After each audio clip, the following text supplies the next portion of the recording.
Bonjour Ced. Bonjour. Alors Ced, vous êtes l'auteur et le créateur de Mystery. Oui, tout à fait. Est-ce que vous pouvez nous présenter en quelques mots qui est ce fameux Mystery? D'accord. Alors Mystery, c'est une bande dessinée que je fais avec un dessinateur qui s'appelle Stivo. Donc moi je suis le scénariste, je fais le découpage, le storyboard de la BD et ensuite c'est lui qui dessine. Et Mystery, c'est une bande dessinée qui parodie les comics, les tout premiers comics des années 30-40, le Superman des origines en fait. Même si on a créé notre propre identité et notre propre super-héros, mais on rejoue un peu sur le côté pulp des comics des années 30, quoi. Voilà. Et alors comment vous est venue cette idée de ce héros Moi je suis très très fan de comics, j'en lis beaucoup et les comics des années 30-40, les toutes origines, ça m'intéressait de revenir à ces origines-là, de reprendre le mythe, de le retravailler à notre sauce à nous, de se le réapproprier.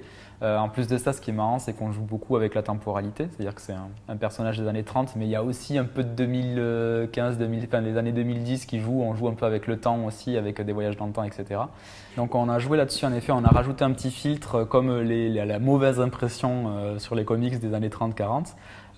Mais il n'y est pas tout le temps, parce que comme je disais, on joue aussi sur les voyages dans le temps. Donc il y a une partie qui se passe dans les années 30 où il y a ce petit filtre là, comme si c'était une trame à point, comme dans les vieilles impressions.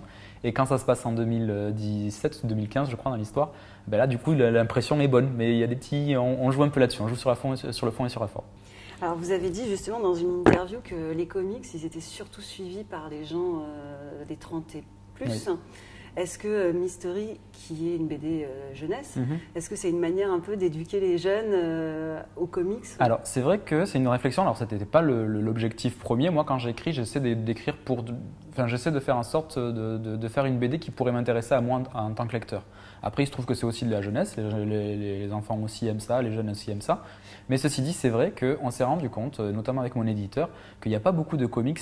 Par exemple, si un enfant aujourd'hui lisait du Batman qui est en vente en librairie, eh ben, c'est très adulte, très noir. Très sombre et il n'y a pas grand chose pour les initier aux comics un petit peu plus soft, sans être gnangnan, sans être trop naïf. Il n'y a pas grand chose. Et du coup, en effet, ça tombait bien dans cette niche-là, c'est-à-dire du comics qui intéresse les adultes, qui intéresse les fans de comics, mais aussi qui peut initier des jeunes à cet univers-là. Merci beaucoup. Merci à vous. Merci. Au revoir.